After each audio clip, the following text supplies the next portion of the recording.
The night Teddy Phillips got dumped, she had expected to get engaged. It's not that Richard had been too obvious, but there were signs. He was more distracted than usual, looked more nervous when she talked to him. Richard was usually confident, perhaps to a fault, so she found this charming. As if she'd say no.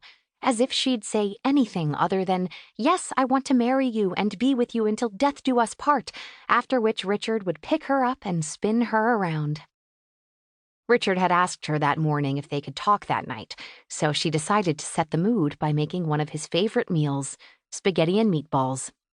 Some people might have called Richard a picky eater, but Teddy preferred to think of him as a selective eater. Really, why go through all the work of trying out new meals when you knew the 5 or so things you liked best?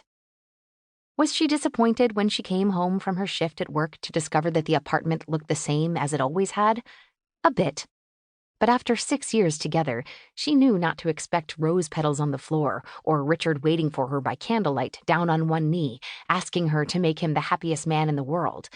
Richard wasn't showy about their relationship, and that was one of the things she liked about him. But Teddy knew she could create a mood. After all, that was what she did in their relationship. Richard worked long hours as a doctor, and he didn't have time to do things like decorate the apartment, or buy coordinating throw pillows, or prepare his own meals. That was what Teddy did. A lot of people didn't realize, she thought to herself as she simmered the pork and beef meatballs in her special homemade tomato sauce, that being in the background was sometimes just as important as being in the spotlight. Sure, in their relationship, Richard was the one who stood out, the one who had the important job. But being in the shadows wasn't so bad. Someone had to make the shadows cozy. Even shadows could use a diffuser or a comfy knit blanket. And their townhouse was nothing if not cozy. Teddy was especially proud of the fall tableau she'd created on the mantelpiece of their gas fireplace as soon as she flipped the calendar to September. Pumpkins and a felt leaf garland were involved because, in her opinion, a house wasn't a home unless it was filled with miniature pumpkins in the fall. Teddy dumped the pasta into the boiling water and set the timer.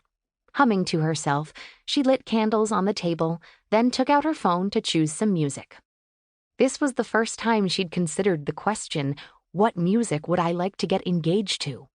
She bit her lip, scrolling, and then found a playlist called Best Music to Play During a Proposal. Unchained Melody, Can't Help Falling in Love. Yes, this was perfect. As the Righteous Brothers started playing, Richard walked through the door with a jingle of keys. Teddy spun around quickly and smiled.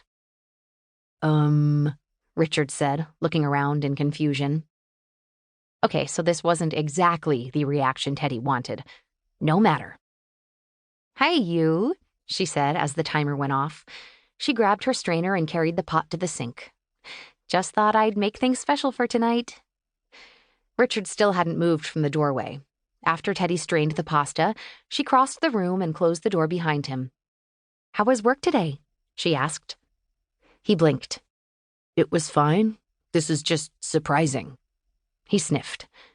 "Did you make—" "Spaghetti," Teddy said with a smile. "Your favorite." Richard frowned at her light gray cardigan. "Don't forget to soak that." She looked down and saw a splatter of tomato sauce. Richard had once told her that bright colors made her skin look sallow, so now she mostly wore neutrals, and this J. Crew cardigan was one of her favorites. "Oh, shoot," Teddy muttered, then looked back at Richard and smiled. "Anyway, it's almost ready. Want to sit down?" Richard nodded as Elvis's voice filled the room. Yeah. Let me go get changed." A few minutes later, Teddy placed bowls of pasta, glasses of wine, and a loaf of homemade garlic bread on the table as Richard emerged from their room.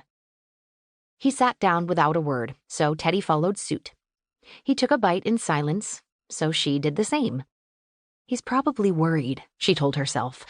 Asking someone to marry you seemed like it might be a bit nerve-wracking, although he must already know what her answer was.